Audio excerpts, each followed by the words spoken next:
the concept that we really want to explore is this concept of what if Bali was one of these communities that was one of the blue zone communities, one of the places in the world where longevity is the foundation, right? And then everything else is secondary, and that's where we shift all our resources. So I just want to give a big thanks to Veronica up the back, who's been putting all this together, and you can see her shooting around the background. We've got Putu, who's doing the recording, and he's the man who always looks after us and makes sure all this works well. A big thanks to Amanda and Sarah, who have come to give their time tonight and to explore concepts of like food as foundational medicine. Amanda runs retreats in Bali, so this concept of like why do people travel to Bali to be immersed and then walk away with these transformational experiences more so than maybe if they went to see the doctor back home, right? So there's something behind all of this, and that's what we want to explore. So anyway, my name's Rory Callaghan, and just before we get started, just have a chat with someone that you might not have chatted with, and just introduce yourself and say hello, and also where you're from. Is that cool? So just have a conversation, because connection is really important, right? Or stay seated. If you haven't met someone, just make sure you know their name. You might not yet know Veronica Shiva. You may have met. Yes, we met. Yeah. You know my name because you wrote it down, right? Yeah. Hello. Hello. 1 second. So, Shiva, where are you from, my friend? My name is Shiva Renee. Yep. And I come from America. America, but you're now living where? Here in Bali. In Bali. Yeah. And what you might not know about Shiva is he owns an organic farm as well. I see a lot of faces like, oh, okay. 70 ara of land, so if you're interested in buying it, it's for sale. The farm or Perfect the produce? for retreats and everything. The farm or the produce? The farm. Oh, okay. You're selling the farm? Yes. Okay, wow, there we go. And who's this beautiful young lady? My name is Lo. I'm from Vancouver, BC, Canada. Canada? Yes. Yeah. And what are you doing in Bali? I'm traveling for a few months, but I'm deciding to make the move out in March. Yeah. And you're also an artist, same as Shiva? Okay. Yeah. Hello, my name is Andre. I live in near to Sanur. Sanur? Yeah. Yeah. And from Bali originally, or? From Medan. From? Medan. Medan's North Sumatra. Oh, North Sumatra. Yes. Okay. Awesome. Thanks for being here. Hi, my name is Stephanie. I'm originally from Malaysia, and I've lived in Bali for 4 years now. Yep. Yes. Oh, beautiful. Hi, I'm Widi from Jakarta. I'm here for opening my new beauty clinics in Seminyak. And you've got 5 of those already in Jakarta, yeah? That you were saying? Yeah. Yeah. Hi, my name is Karina. I'm from Jakarta, but I've been here for 3 years. Yep. So I bring my boss here. You bring your boss? And you're a doctor by trade? Yes, I'm a doctor. Yeah, perfect. Yes. Hi, I'm Indra. This is basically my partners. Yep. So she's my boss because she's my wife. Boss and wife. And who have we got at the back? Hi, my name is Dasha. I'm from Russia. I'm a photographer and I'm living in Bali. Dasha from Russia. I'm a photographer. I live in Bali. It's almost like a poem. And if you haven't met Veronica, where are you from, Veronica? I'm from Russia. Yeah. I'm not a photographer. I live in Bali. Yeah. And I'm an awesomeness manager. Awesomeness manager. Yes. Yeah. Doing everything for awesome people and to make them feel awesome. There we go. All right. That's pretty cool. So I like to do that just to get a feel for what's in the room, right? Because I don't want this to be something where we just talk at you for the next, I think we got about 45 minutes, 60 minutes together. But we want to talk about this concept of the future of health and well-being. And the reason why, does anyone know what this picture is? Earth. It's Earth, yeah. But it's actually the anniversary. Yeah. So it's us. Imagine if we were standing on the moon looking at the Earth. Yeah. But does anyone know the significance of the photo? Yes. Which is? We're calcifying the surface of the planet. Close. Turning it into a gray matter as opposed to a blue. Potentially. It's actually the photo that Apollo 8 took 50 years ago of the Earth. Like 50 years ago, that was like the first time that we conceptually as humans looked down the planet and saw no borders, no disconnection, no race, no religion, just one planet. This one mass, right? And the reason I want to start with that is because the purpose of this conversation is to really step back, and we're not going to argue keto or paleo or these type of things. We're not going to talk about who's got the best retreats in Bali. It's just take a real step back, and we're one planet, one group of global citizens, and then we're going to delve into this concept of self-care and the future of health and well-being, because if we've got healthy vessels, we can have a bigger impact. Some of you might be interested in health, some might be interested in art, some might be interested in farming, but each of us has this really unique role to play. Some might be magnifying other people's beauty through photography, right? Doesn't matter what it is. Maybe it's a supportive partner to make sure that the women in your life have a foundation to do the thing they want to do, yeah? So we really want to touch base with these sustainable development goals. Does anyone know what these are? Has anyone seen this before? Just show of hands. Yes, no, maybe? Yes, I just saw it on your website. Oh, did ya? Okay. I clicked on, I think it was you or Yeah, yeah, yeah. I saw these graphics, very interesting. So now we've looked at the Earth from the Moon. Now we're going to jump into looking at the planet as a whole and like some key problems that we can solve together. So what I'll do is just so you're up to date with this, I'm going to play this quick video. No one's seen it? No, you can see that, my friend. Thank you very much, sir. Yeah. And where are you from? I'm from Kenya. Oh, so there we go. Jump in, boys. We can be. We must be the first generation To end extreme poverty. The generation most determined to fight injustice and inequalities. The generation that saves the planet from climate change. And this is how it will get done. The global goals. a 15-year plan For everyone. Everywhere. With no one left behind. We will live in a world Where nobody anywhere lives in extreme poverty. Where no one goes hungry. Where no one wakes in the morning asking if there will be food today. We will live in a world where no child has to die From diseases we know how to cure. and where proper health care is a lifelong right for us all. We will live in a world Where everyone goes to school. And education gives us the knowledge and skills for a fulfilling life. We will live in a world where all girls and all women have equal opportunities to thrive and be powerful and safe. we cannot succeed if half the world is head down. We will live in a world where all people can get clean water And proper toilets at home, at school, and at work. We will live in a world where there is sustainable energy for everyone. Heat, light, and power for the whole planet. without destroying the planet. We will live in a world where economies prosper. A new wealth. Leads to decent jobs For everyone. and we will live in a world where our industry, Our infrastructure and our Best innovations. Are not just used to make money, but to make all our lives better. we will live in a world Where prejudices and extremes of inequality Are defeated. inside our countries And between different countries. where people live in cities and communities that are safe, progressive, and support everyone who lives there. where we replace What we consume. Planet where we put back what we take out of the earth. We live in a world that is decisively rolling back the threat of climate change. where we restore and protect the life in our oceans and seas. restore, and protect Life on land. The forests. Animals. The earth itself. With peace between and inside countries. Where all governments are open. And answer to us for what they do at home and abroad. And the justice rules. With everyone equal before the law. Where all countries and we their people.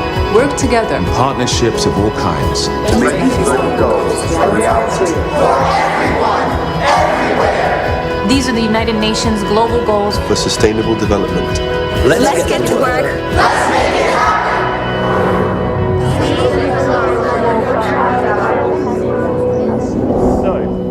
So that's like a future vision, right? We're going, here's the problems, now let's like look this way and see if we can solve it together, not as individuals but as collective people. So have a chat with someone next to you, and just if you could pick one of those 17 goals, which one would you pick? And I'll get it up for you so you can have a look. But if you could only choose one. Just have a chat with the person next to you. If you could only choose one, which would it be and why? Which one are you most driven to be part of changing or being part of the solution? So good health and well-being. Just have a conversation with each other. Just the person next to you and just discuss which one you would choose.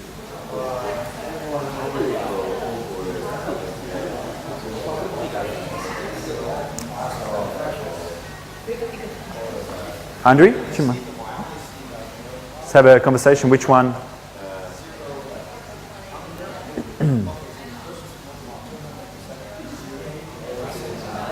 Would there be any others that you'd choose? Life on land, quality education, responsible consumption and production.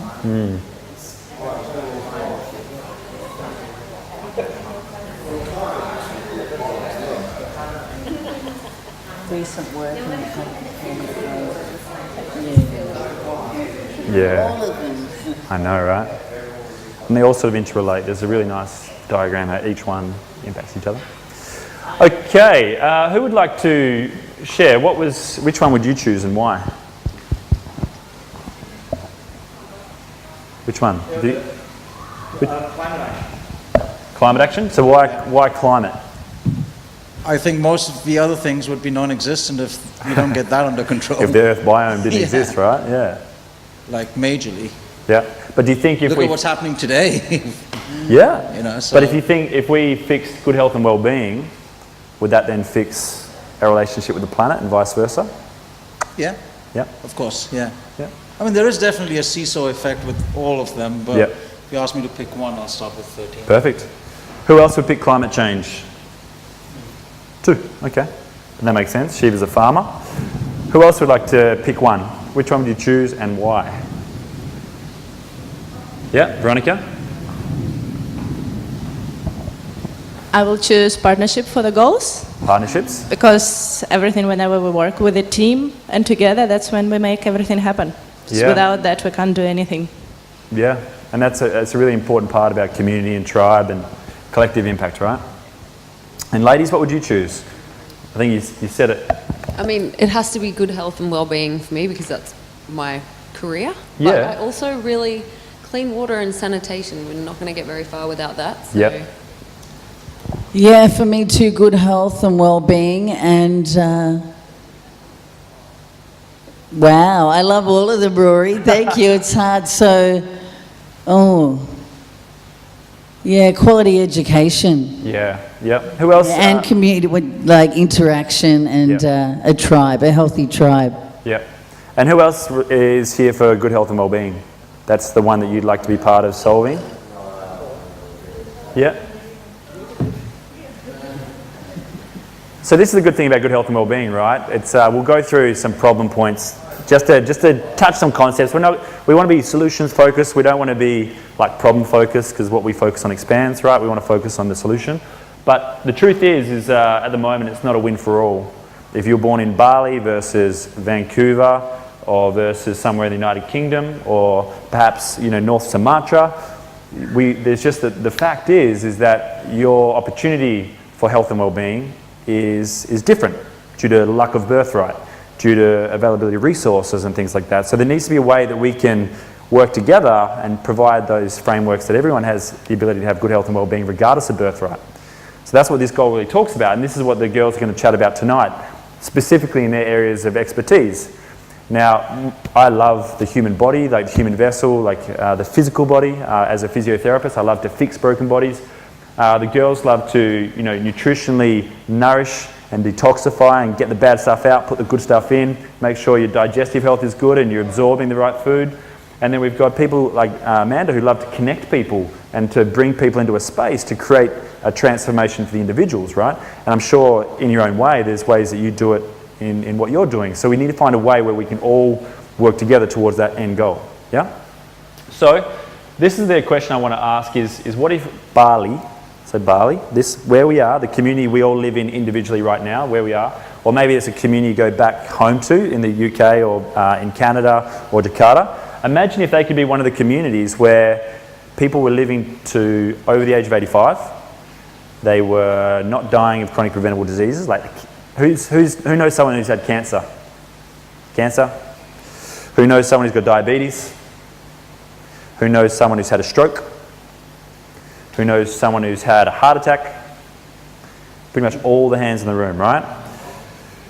So this is just issues with our plumbing, like uncontrolled cell growth, things getting in there and not, you know, it's like these things are preventable, 100% preventable. And we know the things that cause them, therefore we know the things that can change them. Now some things, obviously, like the 5% of who we are is outside of our control, but I'll talk about that in a sec. 95% of who we are and our choices we make, the communities we build together, that is within our control. So we can make a difference, and it maybe starts with us, and then it starts with the communities we live in, like Bali. And imagine if Bali was one of these blue zones. So we've got Okinawa in Japan. They've got this concept of ikigai. They never retire, largely plant-based diets.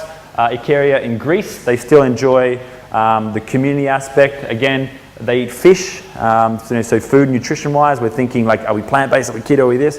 But these guys have got a methodology for success. They're very community-orientated. Sardinia in Italy, again, you know, they live as families and as communities. They share resources, they help each other, a bit like the Balinese communities do. And they enjoy red wine. And somewhere like the Seventh-day Adventists in California, they've got this little society, little community within larger communities, and their life expectancy is so much bigger than everyone else's because, again, they share resources, they look after each other, they reduce the burden, they're largely plant-based. So there's all these things that just keep showing up, right? So the solutions are in plain sight. Do we all agree with that?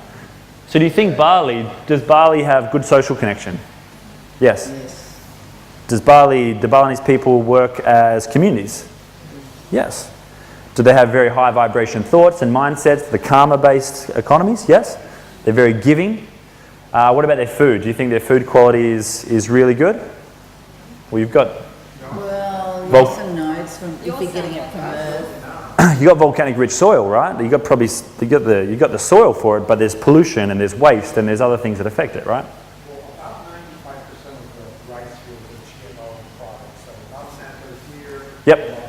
Yep. But it wasn't like that 50 years ago. So somewhere along the way, we as people have allowed these unconscious enterprises to come in. So how do we change that? How do we make Balinese people more aware that they make choices that they don't do that at the expense of future generations, right? So do you think that people in Bali have a very active lifestyle? Yep, they move. Like I moved here because I want to surf and things like that. What do you think about mindset? Do you think people in Bali have the mindset to look after themselves, or do you think it's very much about work more than lifestyle? Do you think it's very more work orientated? Yep. Yep. With 168 hours. Yeah. Yep. Yep. Yep. So. Absolutely, and a lot of people do that, right? They work. Yep. And they come on holidays to Bali to get it, you know, have a bit of relaxation as well. This is kind of cool as well because this is a TEDx talk. I was looking at all the key things that promoted longevity in these blue zone communities, so on and so forth. And the biggest one, believe it or not, was social integration and relationships. It wasn't quit smoking, quit boozing. It wasn't movement. It wasn't whether you're this diet or that diet. It was working as tribes, working as communities, not as individuals. How crazy is that? That just flips the whole game, doesn't it? Because then we start looking and going, well, maybe retreats in Bali where you immerse people and send them home self-empowered with tools to look after themselves might be more important than going to see a doctor about some sort of like depression or anxiety. Changing environment, getting on a plane, moving, getting outside your comfort zone, all of a sudden you create these new experiences. Now, I'm not saying that you... Yeah. Yeah.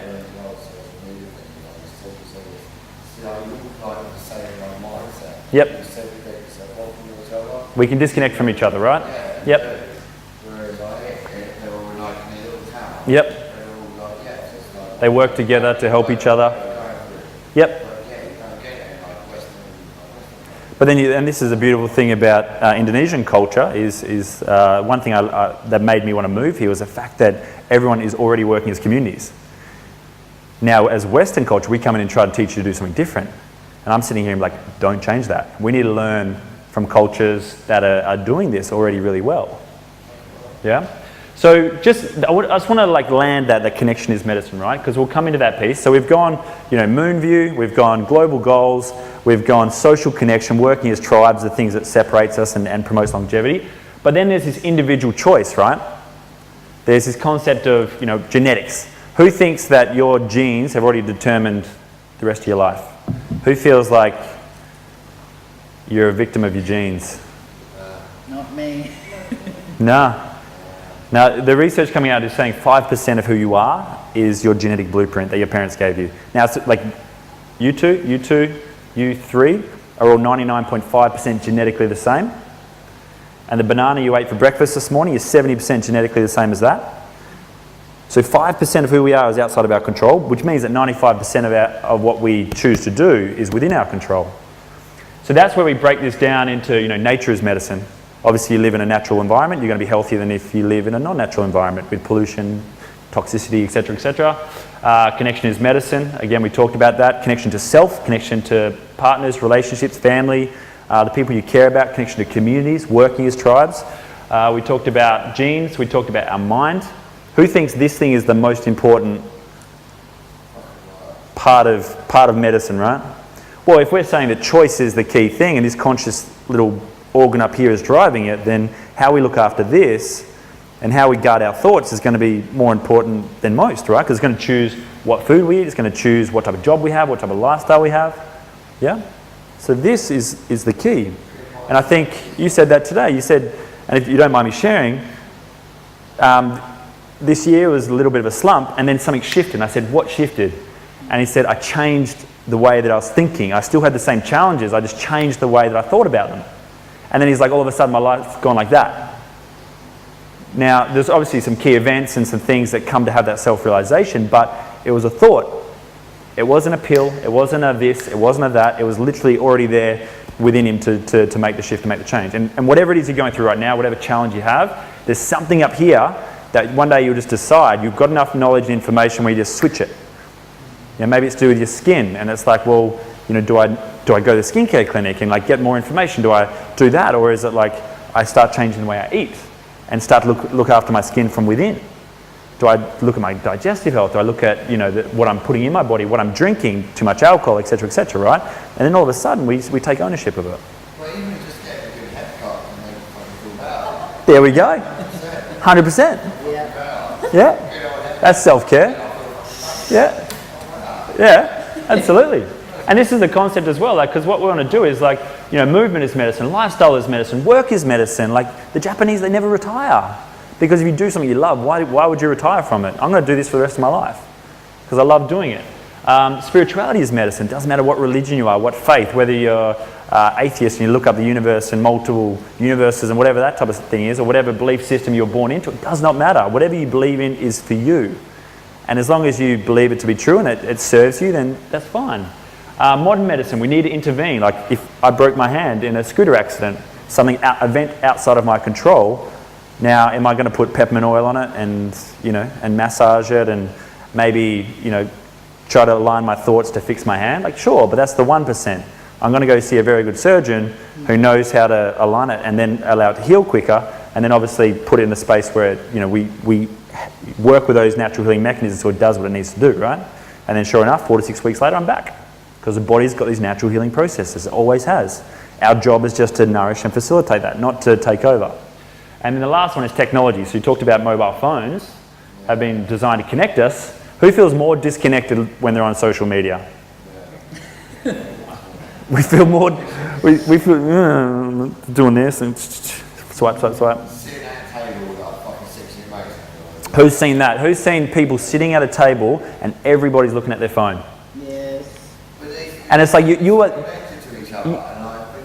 but it's like you're there to connect and chat, and everyone's stuck here. It's like this virtual reality is more important like the real reality, and it's causing too many mental health issues. that device is causing more mental health issues than most things out there. And Facebook, Instagram have already recognized that, and you've noticed how there's... Yeah, but have you noticed how there's like reminders about how long you spent on it? They're like, by the way, you've been on it for 30 minutes, and you're like, another 15 minutes.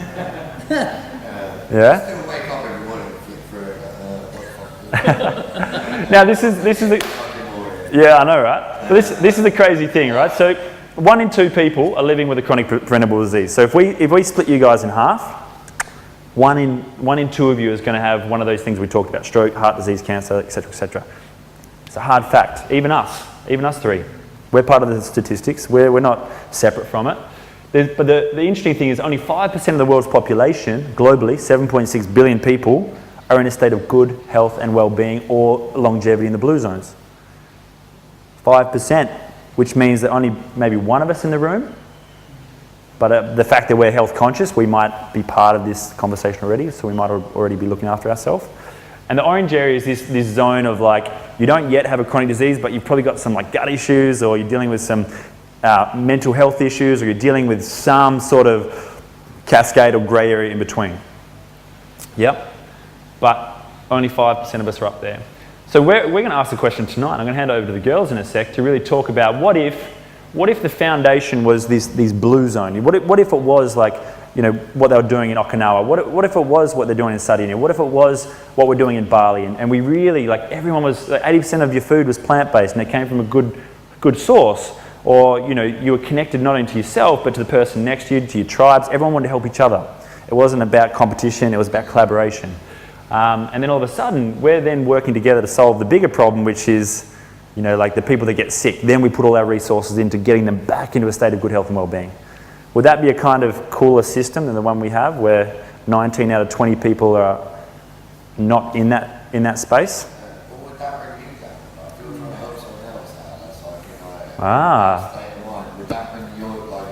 Depends. But if you're in a state where... Yep. Yep. 3 years. Yep. And they have psychotic mental health issues. Yeah. And then after help them out, and they just bring me down.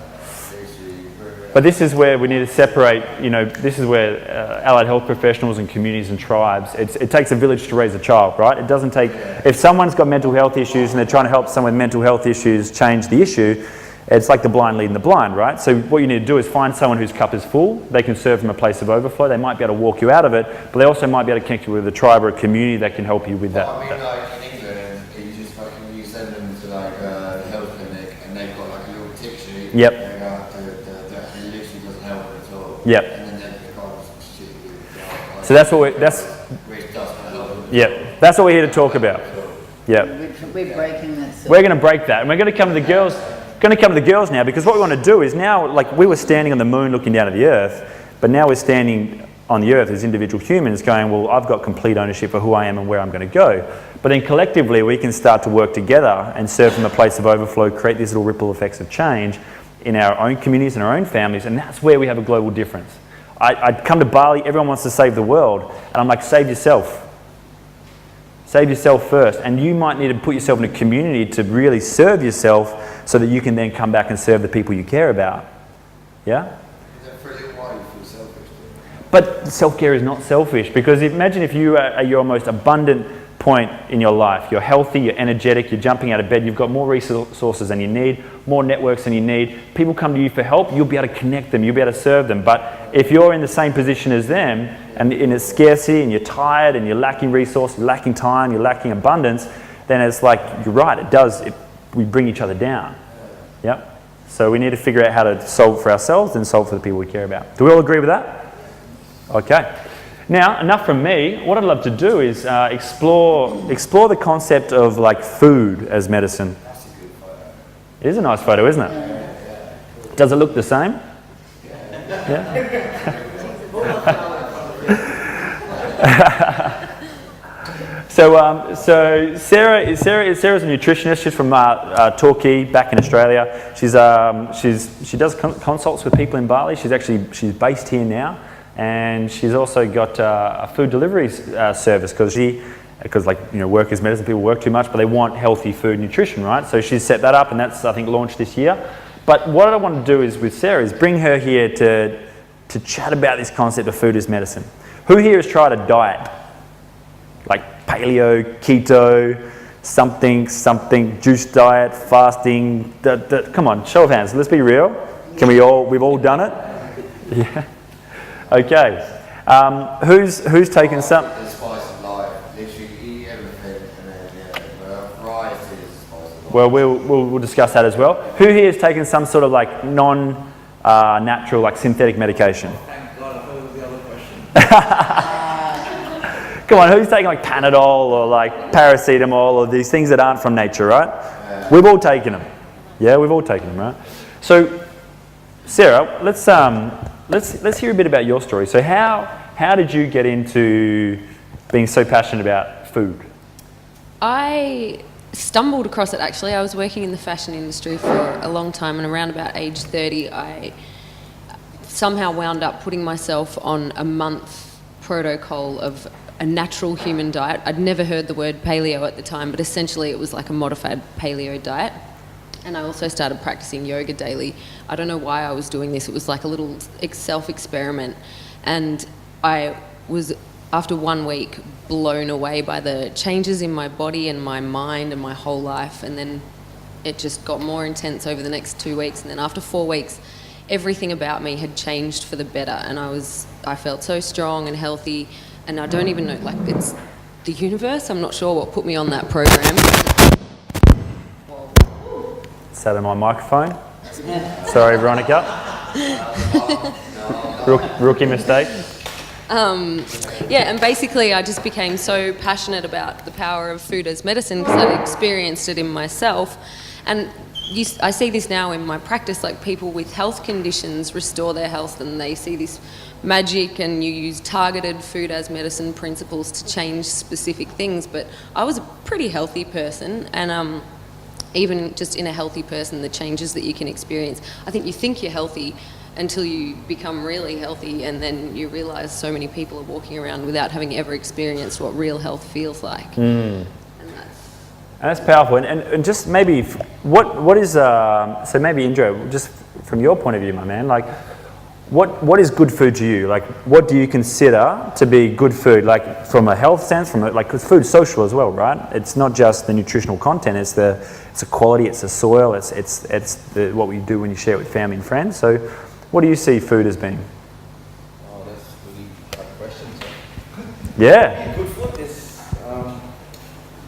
for me, good food has to be taste good. Taste good? Yeah. Yeah, but so does kebab. Well, yeah, that's right. Yeah, for me, I don't really think about the nutritions. Yeah. You don't think about the nutrition, you're just thinking about the taste. The taste. Does anyone else relate to that? It's more about taste than it is about what's actually in it? Sometimes I eat food just because it tastes good. I know it's not 100% nutritionally dense, but that's cool. Yeah. Katrina, do you mind sharing? What is food to you? I know you're a doctor, so do you see food as foundational medicine, or is it something that's complementary or alternative? It's foundation of medicine, I think, because whatever you put in your body, like daily, yeah, that's what's make it, you know. Yeah. So for me, it's besides tasting good, it have to make you feels good. Taste good and now feel good. All right. And next. For me, it's more to taste for sure, but taste? Since I got this continue of dieting and all, then at the end of the day, now I know what I am is what I eat. So I am what I eat. Yeah. Okay. It's also the nutrition and all. It's everything inside me. That's why since then I become more health conscious and more to take good look on what I eat. Yeah. And Dasha, we'll go out the back. What's your concept on like food? Like, so food, what is good food for you? As little as possible. No chemicals used during the growing and cooked with good feelings. With good feelings, yeah. Cook with good feelings. So if you cook in a bad mood or you don't care about people visiting it, it's going to be shit. Okay, so it's like it's the actual process of making it as well, right? And what would be like bad food to you? Like what would that be? Like what would be stuff that like you know is bad? And like we all eat it and don't eat it, right? We put things in our body. But like what would be bad food? What would you consider? When it's no power in it. When you're eating it, there's no power in it. There's no power in the food that you eat. Okay, so it's like it's empty? Yeah, it's empty. Yeah. Okay, so you like eat a big burger from McDonald's and it makes you feel worse after, right? So like it's telling you this, but then it's also tastes real good, right? And then you get nothing out of it, but you want more. Okay, cool. Dash, I can grab that. G'day. So Sarah, let's talk good food, bad food. Okay, so today I'm talking about food as medicine. Yep. And I guess the best intro line to start this is a line that Hippocrates coined 400 BC, which is, let food be thy medicine and medicine be thy food, which everyone has heard a million times before, but it is still one of the most relevant terms today in natural health. Traditional societies have always, studied and used the healing, studied and practiced medicinal properties of food. Yeah. And it's actually really old news that food is medicine. So Ayurvedic medicine, Chinese medicine, 4,000, 5,000 years, right? We've known this for a long time. So what do you think made us forget that? We've been wired to require evidence-based research. Yeah. So science, right? Yeah, and that's valid as well. But I mean, for me, if a medicinal food or something a food protocol has been used in a society for thousands of years to heal and reduce the symptoms of disease, or that is evidence. For me, that's evidence. Well, it's 4,000 years of evidence, right? That's right. I mean, for me, watching it in one person that I work with is also evidence. Yeah. So I think, we have to rewire the way we think and the way we've been conditioned to think. Yeah. Do you think we're like willfully ignorant? Like we know like we shouldn't have 10 beers or eat that burger or... Well, this is actually a good question. What is medicinal food? Because if we're eating food from your farm, we don't even need the term medicinal food. Yeah. Medicinal food is something we've come up with because we have strayed so far from what we should be eating. Yeah. If you are eating a natural human diet of things that are grown or born, food doesn't come in plastic and boxes and out of a factory. Yeah, comes from soil. Then, nutrients in the soil go to the plant. Yep. Animals eat the plant. We either eat the plant or the animal. Exactly, it's a cycle, and if you're eating these things, food as preventative medicine, it's a great term. I love it, but we actually shouldn't even need to use it because preventative medicine or food is just eating the diet you're supposed to be eating as a human. You're an animal, and that's how you're supposed to eat. Food as medicine as a strategic, targeted, specific protocols is kind of a little bit different, and that's awesome as well. But I think, food as medicine for a healthy person is just how you should eat. So what if, say, we've got this concept, organic farm. What happens if that, we said, we flip it from sick care to self-care, right? What happens if organic farms were the farms and then everything was fake farms? So good. How good would that be? It'd be so good. So do you know about Bhutan? Have you heard about Bhutan? How they're almost 70% organic as a country?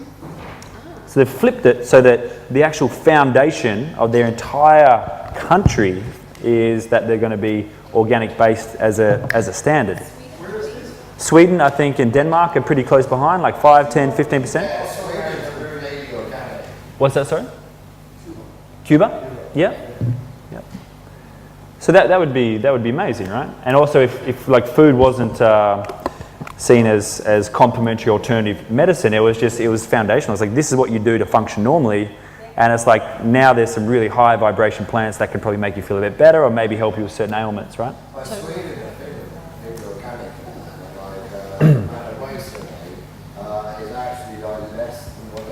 Yep.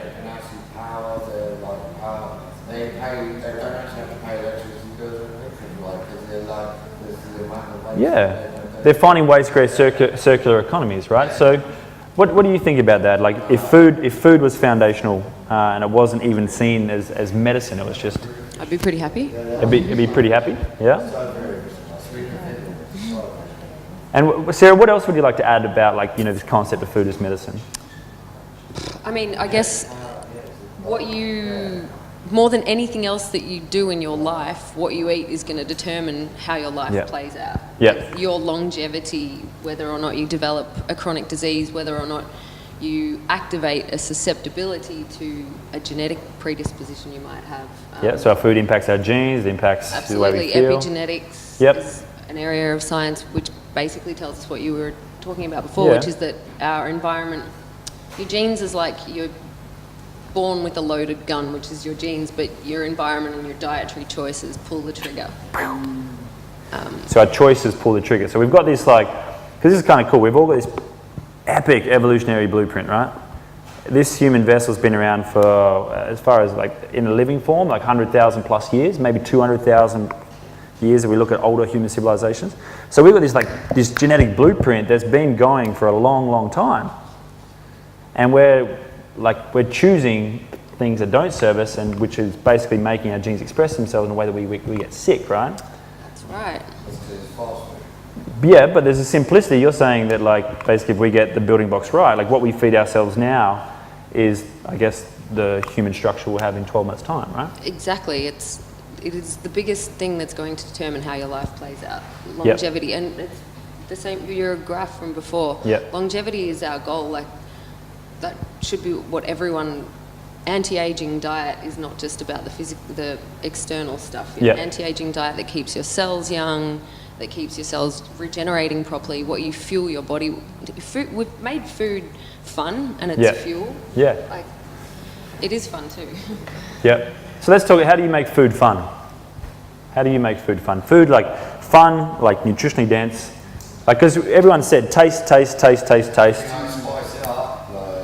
Maybe.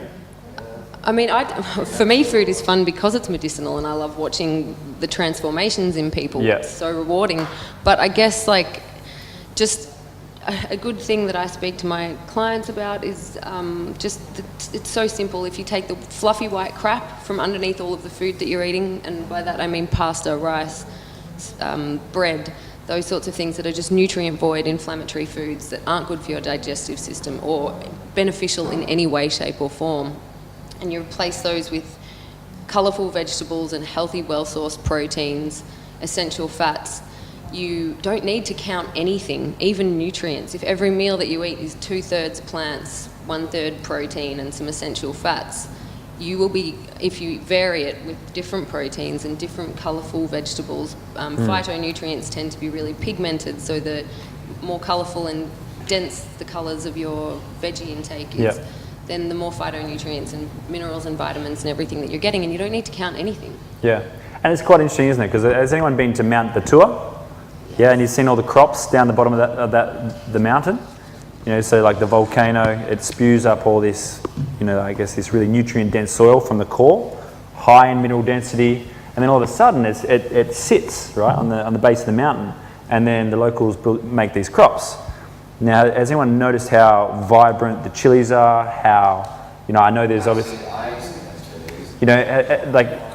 the produce as well. It's just there's just this colour, this juiciness to it. The best tomatoes are coming from that area.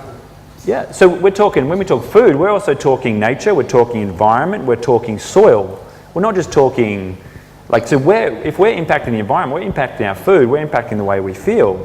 So it's a full circular economy, right? Yeah? So the people doing the zero waste stuff on the beaches are just as important as the nutritionists talking about food. Does everyone agree with that? So then it's and Bali's got a big waste issue. Big waste issue, right? So how do we fix that? Do we keep throwing things over the side of the boat as we're on our way to Nusa Lembongan? Do we, is it systemic? Do we need a government to come in like Bhutan and really change it? We need something to change, right? And there might be someone who has a solution. It might be a 16-year-old kid. Yeah? So, Sarah, what else when it comes to food? If you had 3 simple things that you tell everybody when it comes to food, what would that be? Make sure each meal is 2/3 plants. So at least 60-70% plants. Just think. Good question. What was it? Tomato sauce. No, sorry. Although it's an interesting question because there is a nutrient in tomatoes called lycopene, which so many nutrients are heat sensitive. So when you cook them, they become less powerful in the body. But tomato is an interesting example because lycopene in tomato is more powerful when it's cooked. So tomato sauce from a bottle is shit, don't eat it. But homemade cooked tomato sauce is like old Italian nonnas making. That is a powerful food as medicine. So low human interference, right, is the key thing you're saying. So if it's in a bottle, it's been processed and it's got an ingredients list on the back. Most of the time, it's going to be. It's not food, it's a product. And it's your animal cells have no idea how to deal with that because they can't recognise what it is. So largely plant-based, low human interference. What else? Well-sourced proteins. So I think if you've got 2/3 of the plants, you've got 1/3 well-sourced protein and then kind of like a sprinkling of essential fats. And a well-sourced protein is, if you're eating animal proteins, you think you are what you eat, but you are what you eat eats as well. So if you're choosing to eat animals, which is great, it's the difference between a factory farmed piece of red meat and a piece of grass-fed steak. The nutritional profile is completely different. And studies that tell us how bad for us red meat is are largely biased, and they use those factory farmed meats. So that's Well, you came back to what you said before, where it's the soil. The nutrient density of the soil is the nutrient density of the plant, and then the animal either eats the plant or we eat the animal or the plant, right? So it comes. It's the soil. It's the density of the soil, density of the plant, and then which is the density in the animal, and we can choose to eat. And also a plant. Either or. Fish. Like mussels, and it depends on the environment that they've come from. Like everything. Yeah. So it could be polluted water if it's fish. An animal that ate its correct diet, and grains is generally not an animal's correct diet. That lived a happy life and ran around and got sun. That's an animal that is got tissue that is worthy of, has nutritional value. That's right. Same thing with fish with large amounts of mercury. Large fish, The larger fish, Okay. So when you're talking. when you're talking protein, Sarah, so like this is a big debate, right? We got plant-based protein or animal protein. What's the go there? Like I know there's the veganism movement. I love it because it's like it's been conscious of the planet as well as the plants and the future generations.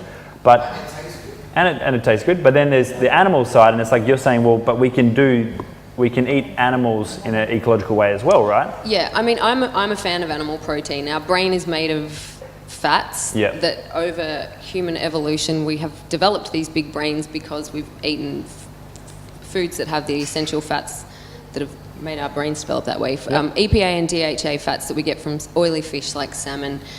Our body can't make those fats. You can get ALA fats from vegan sources, but they have to go through a million conversions in the body to be turned into EPA and DHA, and each of those conversions requires a bunch of nutrients that it's really easy to be low in because the soils... so the soils that grow the foods that are the vegan source of ALA fats don't nourish the fresh produce enough. To get the ALA fats turned into EPA and DHA, it's just difficult these days because all of the nutrients that you need for those conversions would normally, back in the day, have come from nutrient-dense plants, which maybe on your farm then... Well, yes, but what I'm saying is the food supply is ruined now. Our plants are coming from farms that are... So the food chain. There's no crop rotation. Our carrots are nutrient void because that piece of dirt just grew carrot after carrot after carrot for years and years. So where it it used sapped to it all be up. There's nothing carrots left. in the right season, and then they'd change it, and the nutrients in the soil would be updated. And so extracting these fats from vegan sources and being able to convert them in the body into the right equivalents that we would get from animals, it just doesn't happen. And this is why vegans need to, I think, should be supplementing with certain things. Because EPA and DHA you just don't get from vegan sources really. And this is EPA and DHA, if you don't have enough of those in your diet, that, you know, the symptoms are sort of, because it's a neurological essential nutrient to have for your brain cells, you might suffer mood disorders or depression or anxiety and sleep problems, and those are the sorts of symptoms you see for. And this is quite interesting, right? Because you can see an expert when they go into the detail of these things, and you start talking about like the thing. But then we come back up to the surface and we look at somewhere like Okinawa. They've got the largest, I think, group of centurions per capita than anywhere else in the world. They eat fish, they eat eels, they eat largely plant-based diet, right? And then we've got places like Sardinia where they enjoy like versions of red meat. They drink red wine, you know. But again, it's about the quality and the source of the soil and the absence of chemicals and low human interference. And then they share the food and it becomes a very social thing, right? So the thing that a lot of us are arguing about when it comes to food is it's often belief systems. And, you know, like veganism I love, but again, veganism is very much about sustainability as much as it is about the nutrition density and also the ecology of the world. So it's kind of cool. But then we go, well, you know, we've been eating, like, look at the Balinese people. They've been eating fish for centuries, generations, thousands of years. If we came in and said, hey, you've got to be a vegan tonight, they're sitting there with a little six-pack and, you know, fishing. They don't have an obesity epidemic. There's not these things going on in the fishermen that I see. Perhaps we should be taking a lesson from them. But then obviously finding a way to source it within the context of our own environment, right? Yes, and the other thing about eating animal proteins and things all the time, because I don't want to come across as a big animal protein for every meal. Yeah. Vegetarian and vegan meals are important for everyone as well. You need to give your digestive system a rest from digesting things that are sometimes difficult. But But you've said that like 60-70% of your meals should be plant-based, right? Yeah, 100%. Yeah. I actually don't like the term plant-based because every human should be plant-based, whether or not you choose to eat animal protein. Yeah. I agree. Does anyone have any questions just quickly for Sarah around food? Yeah, Sarah, how much We'll go microphones, guys. Convenience and cost play into... Let's just say I believe you and I buy into this theory, okay? Yep. 70% plants and a little bit. I mean, I completely believe it. I mean, but in order to actually adapt to it and take it on and continue with it, there's convenience, cost, right? I mean, I'd love to have everything in my kitchen from his farm, but I mean, I'm sorry, I don't know where your farm is, but it's not next door. Pepito is, you know, kind of thing. And then you're busy working and you know, you're trying to do other things, and right? As much as we want things to get purer, there's economics that make good things just more expensive. So what's an easy way to combat that and to make that into your diet and into the plan? This is a really loaded question. Great question. This is something that everyone has to work on together to... I mean, I'm a nutritionist. I'm not a world changer. Well, you are in your own sense. You're changing people's internal worlds. I know how to eat for health. Yeah. You're starting off a delivery system soon, right? Because it's not working yet. Because I tried to click on it, it just went nowhere. Or is it working? It's already? starting. It's starting. Nourish Within Bali. What did you click on? Yeah, the one that you posted the other day with a really nice looking lunch. We haven't got our website. We launch on January 7th. So for that, for example, where would you say would that fall in the economic scales of stuff? I mean, is it affordable? Is it up there? We haven't finalised everything yet. We're launching on January 7th, and so I'm really busy at the moment. We're figuring all of this stuff out, so I can't tell you everything definitively. But yes, it's lunch and dinner. It's 2 deliveries a day. It's going to be the same price range as the other meal delivery businesses that are available in Bali. Because that would be super good, right? There's convenience just there being... I mean, addressed. But then for, you know, perhaps, you know, one of the local people in Metahan, that might not be a solution. But the same thing is the principles are the same, right? Because we're still talking plant-based food. We're talking about this one's, your question is more about accessibility and able to get into your lifestyle. Whereas, you know, perhaps Wayan in Metahan village could go to his local farmer and they're already sharing those resources and doing that, so it might be easier. But then their problem might be more about how do I create abundance to do X, Y, and Z, right? So it seems like there's a solution to each individual's context. I mean, yeah, I understand what you're saying, and I hear this all the time from people saying, it's so hard, I can't stop eating rice for every meal. I mean, you can. Cauliflower is grown here, it's a local vegetable. Cauliflower rice. Yeah. It's not that difficult, it's just breaking habits and changing your perspective. Yep. And so you're saying it comes to the mind? It really does, yeah. We come back to the mind, we come back to the thoughts and choice. But how do you change that if, like, culturally here in Indonesia, rice is with every meal? It hasn't always been quite like that, though. And I mean, it's at the end of the day, what do you care about more, your health or? Yeah, but rice is a plant. Rice is a grain. It's not the worst thing in the world for you, but it's definitely not the best either, and it really isn't nutrient dense. And that's the idea of eating for longevity and eating for health isn't arguing about the nutrient value of rice. You just want the most nutrients on your plate to support health. Yeah. And that's colourful veggies. Yep. Okay. Because that rice was invented, grown, it's to cure poverty. 10,000 years ago when agriculture... Just to fill you up with no nutritional value. Yeah, exactly. Feed the masses cheaply without getting off our asses. Yeah. Hey guys, just quickly, just if we have a question, let's just put your hand up and then I can direct it a bit easier rather than everyone speaking at the same time. Is that cool? Yes, very good. Thank you. Cool. All right. Alrighty. So, I think it's time to chat with this beautiful lady. Well, thank you, Rory. So this is a bit of a snapshot of what Amanda does, but just to show you, she creates connection. Yes, you bring people to Bali. She's a yoga instructor. Because we want to explore this concept of, connection is medicine, like tribes, communities, and really providing a space for people to be self-empowered, but then leave and take that back to their communities and empower them.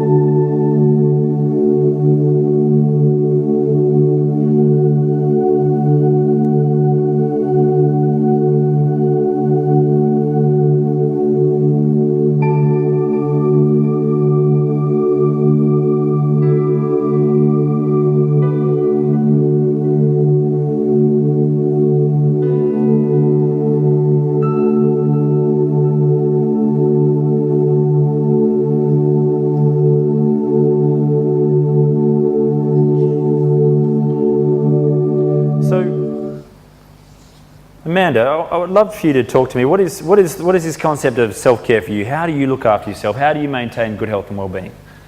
So good health and well-being for me, like I said earlier, it's a lifestyle, and it's something I do daily. It's not a trend for me, or it's not something hard. It's eating a healthy diet. Like food is my medicine. My mind is the way I think, and how is my self-talk. And my connection, connecting to others. I used to compete when I was young, and I was an athlete. And I was an achiever and a businesswoman, and I realised I was lacking that connection. So for me, it's a lot of connection. So bringing people together as our tribe, as you say, and my environment. Where am I putting myself? And who am I hanging around? Is it a like-minded community? And are they uplifting and nurturing me, or are they draining me? And have I got a growth mindset, or a fixed mindset? Am I open to the world? Because for me, I'm always teachable. I'm learning from Sarah, from yourself, and from beautiful people that I've met in the room. And just tapping into self and heart, like meditation, yoga, and getting out of that head. Because I lived in my head for 20 years, and it's a big job living in your head, in that circular thinking. And thinking that we have to be something and do something to, be loved. And we don't. I'm just perfect as I am. So today I live with balance. I like to, discover the mind, not allow the mind to be my king. And I like to really connect to others. I like to bring people together. So this is why I built Bali Lifestyle Fitness Retreats, to bring people together and to connect to each other, to share stories, because I believe it's the sharing that's where we heal. Because a lot of us isolate and we think our stories, nobody wants to listen. I became a listener here, and I became really present. So The day I got to Bali, I don't know, I got off the plane, I was 20, so that's 28 years ago. And I remember I walked through the airport and I just touched my heart and something said, Amanda, you're home. Yeah. So for me, home was Mother Nature, and it's really significant here where I lead retreats. The environment, and I believe an environment gives you a new perception, new energy. And, you know, it just takes you out of your current mind frame or what you do and where you are to be able to explore an inner journey or a deeper part of self. I think that a lot of humans believe that they need to be doing, and they don't like to feel too much. So I like to create a safe space. Yeah. An environment where we can feel, where we can, you know, really explore the body through food, understand the way we think. You know, I really go what you said about the thinking. You know, how is our thinking treating us and serving us? And who here has got a growth mindset or a fixed mindset? Who's open to new things and opportunities and learning from people? I think we're all in Bali, aren't we? Thank you, Obed. This is my beautiful mentor here. And who has a mentor or a coach? Absolutely. Yeah, so I have many, and that's one thing I'm really big on is we're always learning, and I'm always learning. And I had a coach when I was an athlete that could see outside of what I was doing and, you know, perfect my level of expertise as an athlete. And today I have a coach that can see outside of my frame to see how I'm thinking or how is my business currently working and how am I treating self-care, and is my cup full? Because I could, you know, I can really easily, if I let this lead, my cup can become empty. Yeah. So who lets their head lead and not their heart? I've had times, definitely overly rational. Yeah. So you know there's only 18 centimetres from the head to the heart, but I have to say it took me about 15 years to get to the heart. Who lives a heart-centred life? More with feeling, more with connection, what we're feeding ourselves, how we're thinking. Yeah. I'd like to chat with you. What about how do you live your life and what's your current life frame and what do you believe is healthy? Is that for Shiva? Yeah, Shiva. Following your bliss is essential. Yep. So doing what you enjoy, find out what that is first. Yep. Many of us go through life living into the expectations of society and Yep. our family, and we follow that 30-year, 50-year mortgage, and at the end of the mortgage, we're more. Yeah. Who feels like they're following some sort of like societal or family construct right now? Living up to the expectations. Yeah? No, go to I want to work on that expectation. So thank you, that's beautiful, because when I was in Australia, I was living up to everybody's expectations, business, Ferrari, the cars, the jewels and the diamonds, and married a barrister. And that wasn't for me. That was to show, I think, my parents that, you know, and I was living up to their expectations, not my own. And when I came to do the retreats, it was about connecting people together, and I'm not my status, I'm not my possessions, and I'm not my thoughts. And leading the retreats and getting everybody to step out of who they are and just be present is a big thing. Be in the moment and enjoy the moment and really connect with other humans. Yeah. And discover the body, the fitness. I have 4 doctors. Yep. I have Dr. Quiet. Does anybody know why he's my chief physician? No. So I believe when we become still and quiet, that's where the healing is. And when we're quiet and we meditate and we wake up in the morning and set an intention for the day or just know where you're going, because who wakes up in their head in the morning and they're thinking? Yeah, or grab your phone. And who's revving up on the Facebook and checking everybody's Instagram and comparing themselves? So for me, quiet is the first thing I do. I take a little bit of quiet time and I just get to myself, because if I know myself, I can then be of service to the world. And Dr. Diet, like Sarah, so what am I feeding myself in the morning, and what am I putting in my mouth, because you are the only one that has control of what you put in your mouth. I can't force you with a gun to put whatever I share with you on my retreat to eat. Obviously you'll eat it for a week, but do you put that into your life when you go home? Because I was one of these retreat junkies for I got divorced in 2009. I went on a journey of being a retreat junkie. So I'd go to all these retreats, and I think after 5 years I paid $7,000 to do a really amazing retreat with this man. He was on the stage and he said, are you one of those retreat junkies that, just go from retreat to retreat and you want that instant fix? And do you integrate any of that when you go home? And I was like, oh, that's me. So I went home, I got all the manuals out, I studied everybody that, I'd paid to study and learn from, as I do with my weekly sessions, and I really integrated it. I took time out, I was quiet, I really went on. I always have been healthy, healthy for me isn't, hard. Healthy for me is easy. Like, I don't care, you can say it's too hard and we're time poor and it's a challenge. It's not a challenge. If you make a commitment and a declaration here tonight to yourself that you want to take control of your life, you can. And so the diet's also the mind, because, how are we feeding our mind? Because our food also has to do with our thoughts, because for me, the belly is the gut and it's my first brain, but everybody says it's the second brain, but it really interferes with my thoughts, and it interferes with my energy levels in the morning. And I rise early and I meditate and I do my rituals. I believe rituals are really important. That's why I teach on the retreat. Having discipline, having rituals, and meditation, taking a little moment. I know it's really hard for some. When I first went to India for 7 months and I became a yoga teacher, I remember I said to the teacher, I don't think I can ever be a yoga teacher because I can't meditate and I can't stop my mind. And he's like, don't worry, man, just keep sitting there because your ankles won't break or your knees, and one day you'll get it. And sorry to break the news, but that took me 2 years. So if you're meditating, just please do it, because again, it's a ritual. And then it becomes a habit, and then your mind starts to become quiet. And my next one, what do you think that may be? Movement, which I love on the retreat, which we move and we do yoga, we do fitness, we do qigong on some of the retreats, we dance.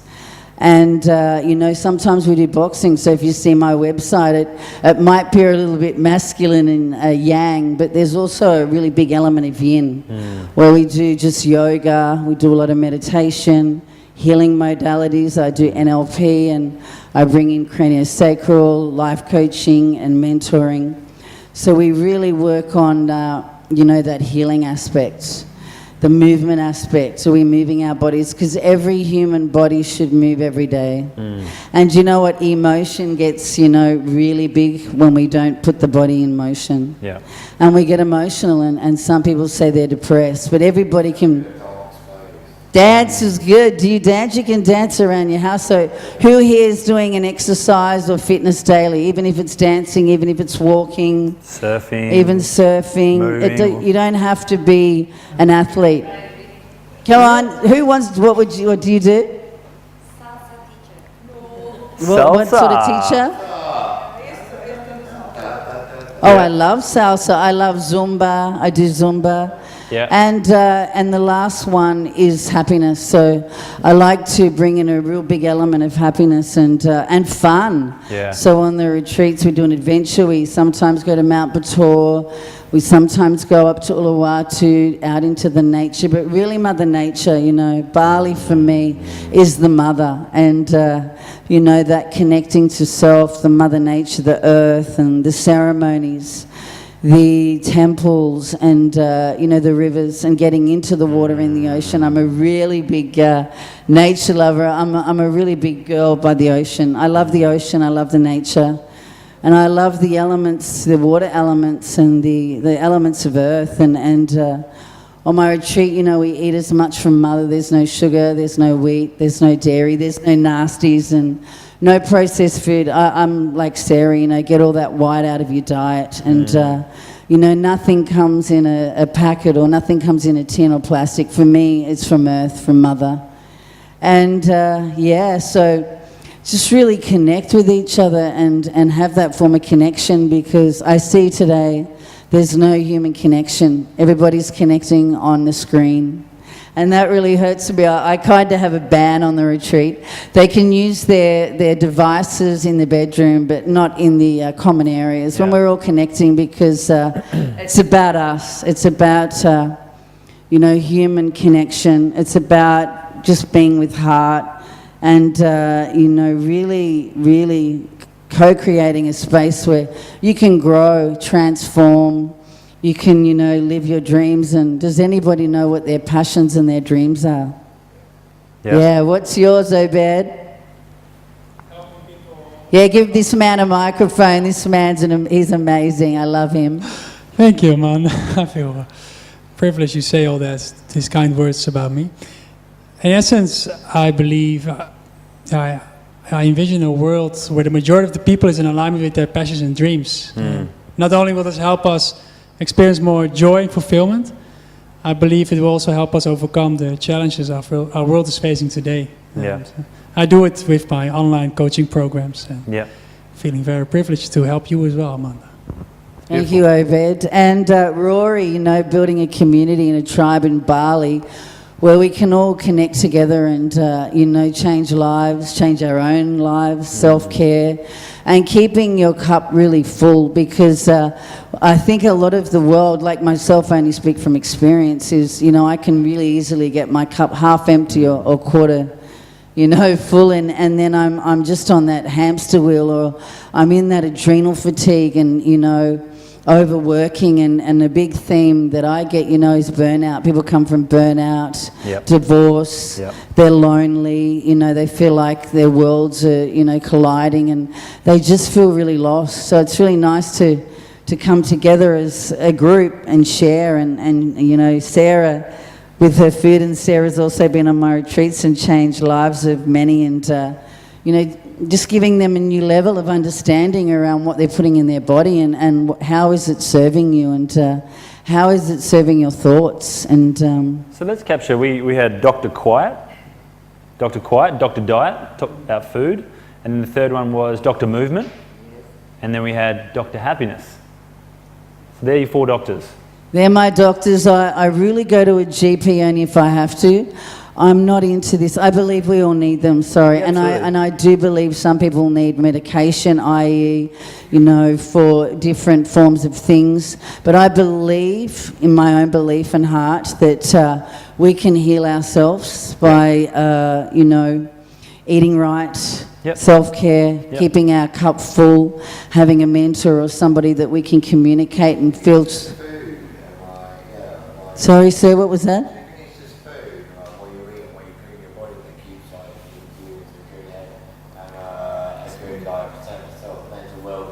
No, it's not just food. I kind of feel like the only way that I get out of the rat race is if I go to a social event and I meet lots of people who like it's a like-minded place. Yeah. I talk to people like that, and they're all like-minded kind of thing.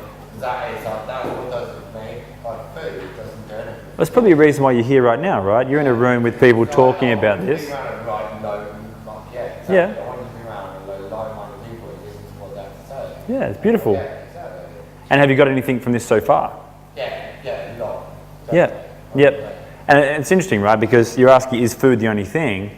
But then you're identifying that the thing that helps you feel better is being around people and having these conversations and figuring it out for yourself, right? Yep. Yeah, so for me, food is not just the element. It's about food. It's about being quiet and listening.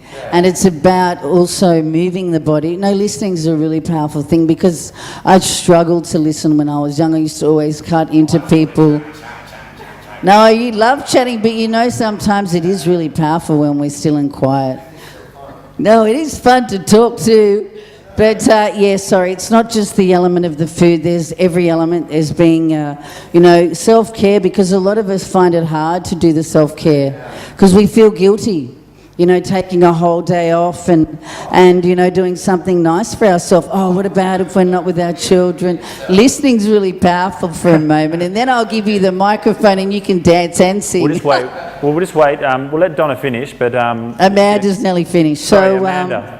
I love Donna as well anyway. I know, I wish Donna was here. You can call me Donna.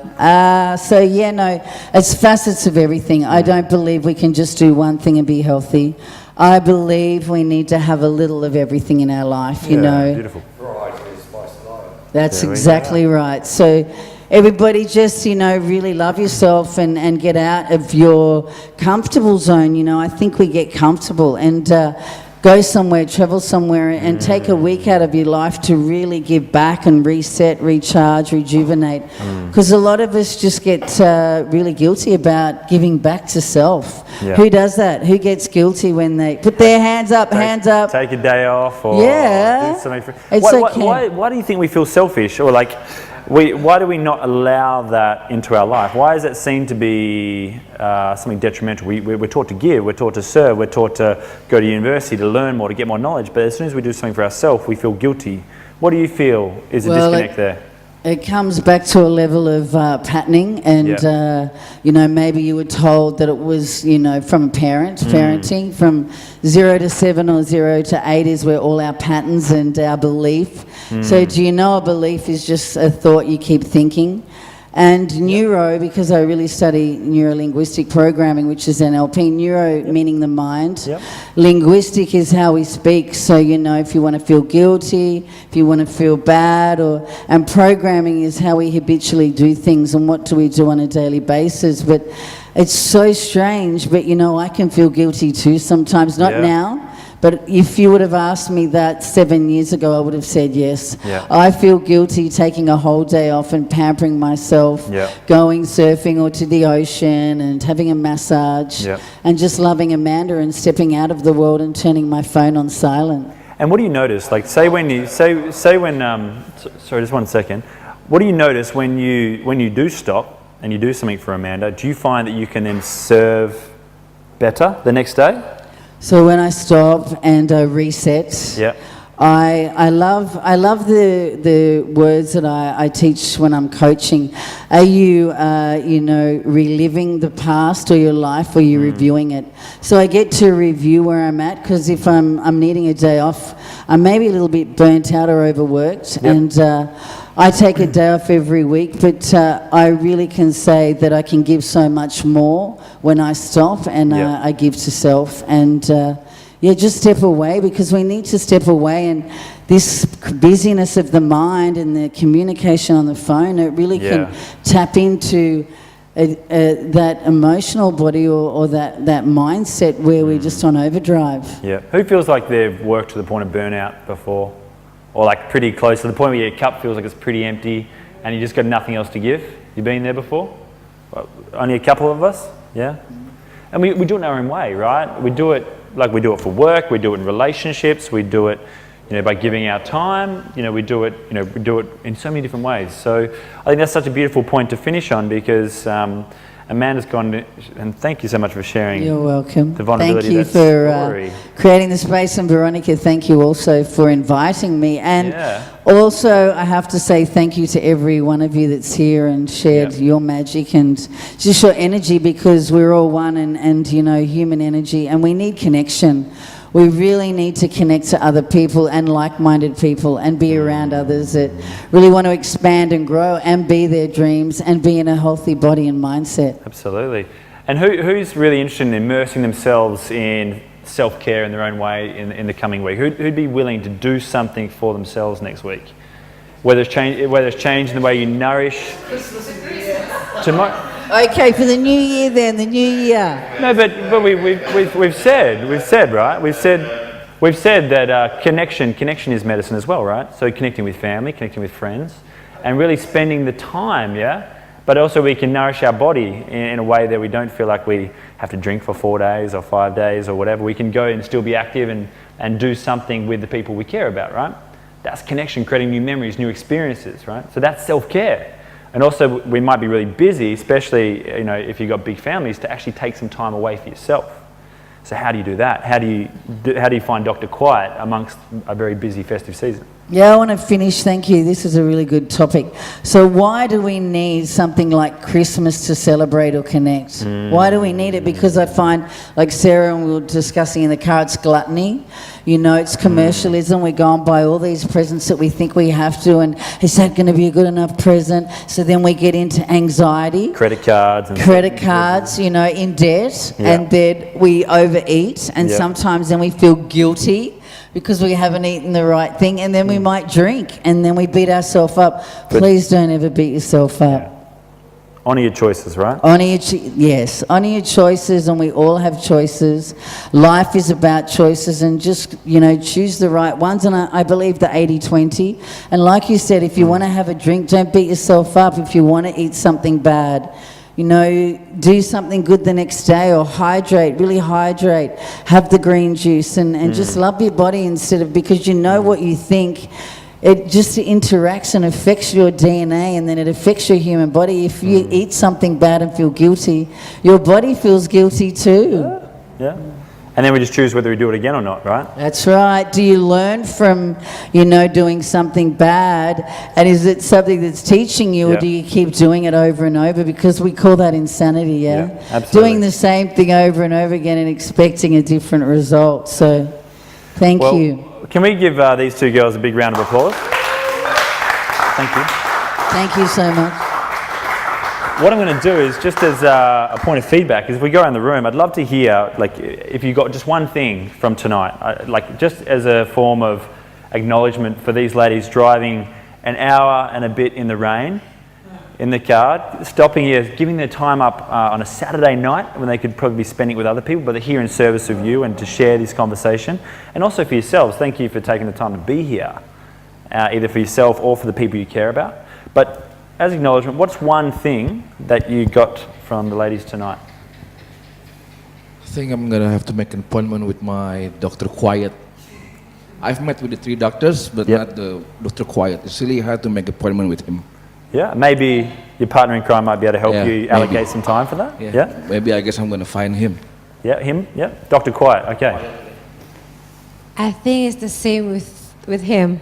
I need to meet the Dr. Quiet. It's really important. Yeah.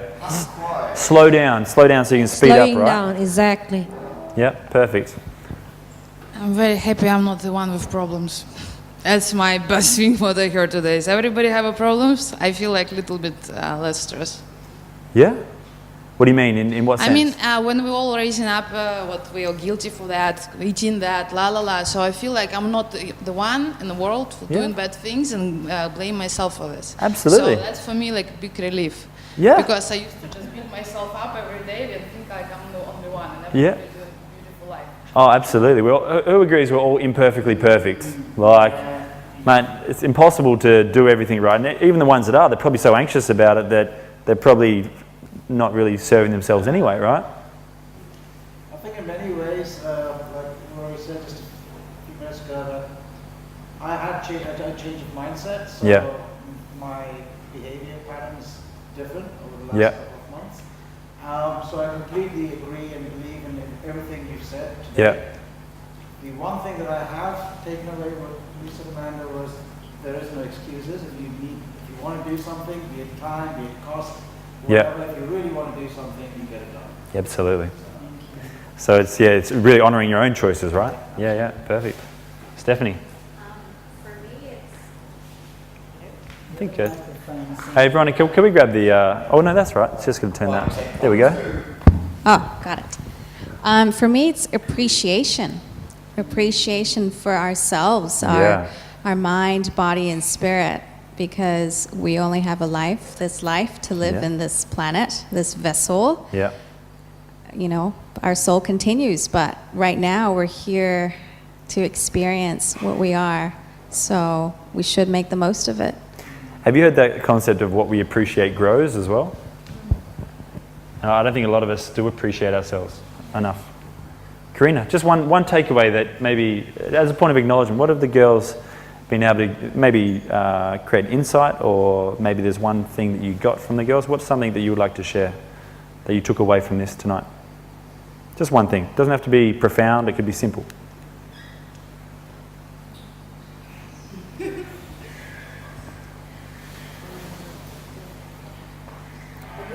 We can come back to you if you like. Yep.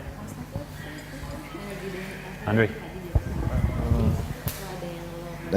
I think I get something from Amanda that not only about nutrition, food, but your environment and social connection. It's affect your health also. Yeah, absolutely. We're a product of our environment. We're a product of the 5 people we spend the most time with. Yeah, I have never think about that before. Yeah, and the concept of environment stronger than willpower. So you can have great thoughts, but if you keep putting yourself in the same environment around the same people, you keep making the same choices. Yeah. I knew when I was younger and I'd hang around people that go out and party a lot. I did the same. As soon as I put myself in healthy environments and things like that, I became healthier. And then I found my own choice, my own moderation. I still go out and enjoy myself, but I also put myself in environments where I want to feel better as well. Hello. I feel very inspired by you two ladies, and just being vulnerable and sharing your story just kind of reinforces my own vulnerability, and just feeding your body with all those healthy foods and just reinforcing the healthy fats and the plant-based, and it is inspiring. Yeah. Awesome. So vulnerability, coming back to fuel. And my man? Just one thing? I might swear a little bit. You can do whatever you like. Yeah, what I fucking got with it is just like, I know, like, you get from your parents and your family, and you feel like you really need to fucking you need to build yourself to what they expect you to be. Yep. And you trying to build yourself out your life around what they've done in their life. Because my dad, he brought pretty much the internet to London. Yep. He used to work for Reuters. He brought that, and it was just so he's had a lot of expectations for me. Yep. I ain't done nothing like that. But you need to, right?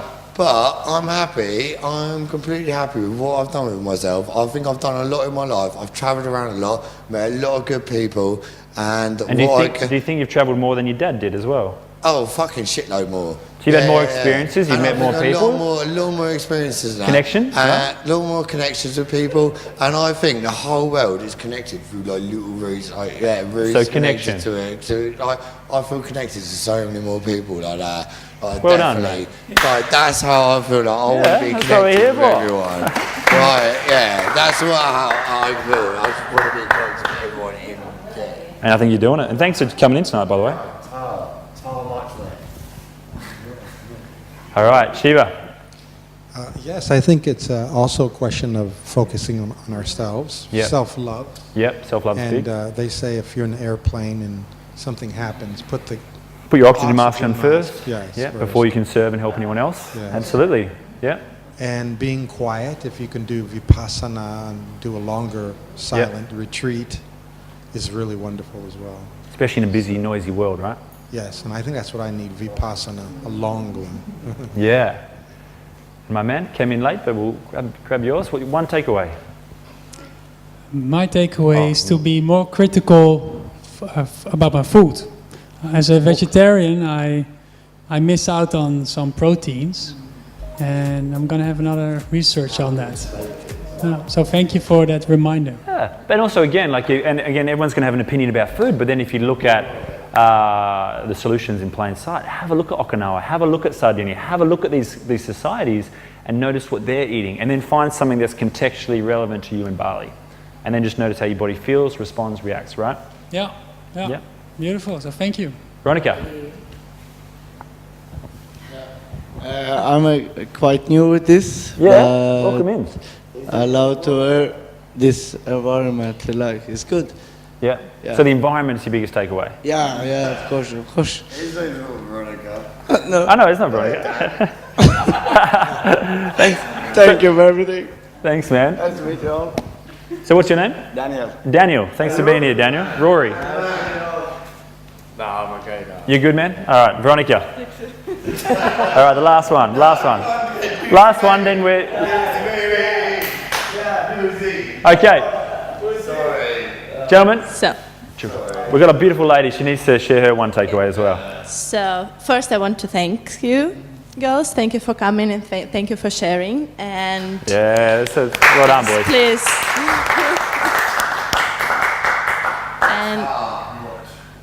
And I guess for me it's all in combination, actually starting with yours, that actually socializing is very important, one of the important and you're very good at that. that. I need to stop smoking. Yeah, so yeah. That's a good thing. And it's really important to start your day and morning with a bit of meditation, because mind helps us, or I don't know, mind controls us, I'm not sure.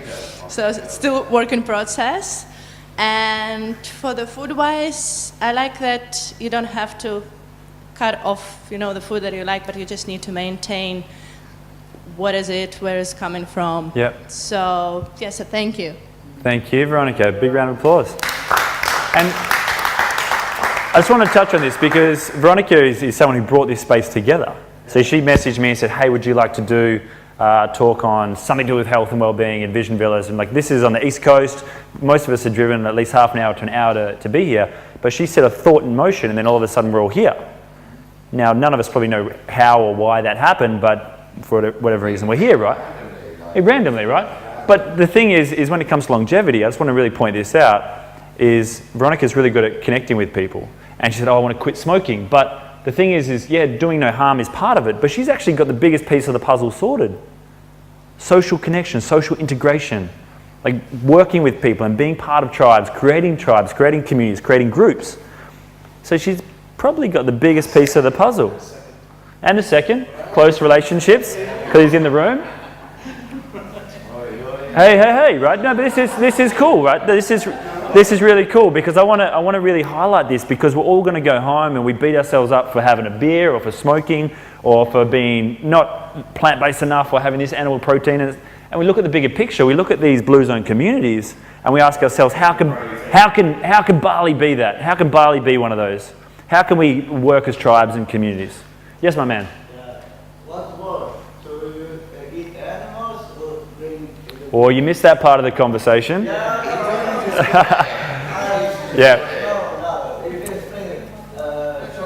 We'll have a chat over. We'll connect with down in the Genius Cafe, because what we're going to do is we're going to put our mobile phones down. If anyone wants to stay for a drink, maybe some food. We also have a lucky draw. You said we like prizes and fun, right? So, what do we got, Veronica? Just as a way of thanking people for coming. Do we have to draw something out? Is there? Yes, we can draw it now. Okay, and what do they win? What are we doing?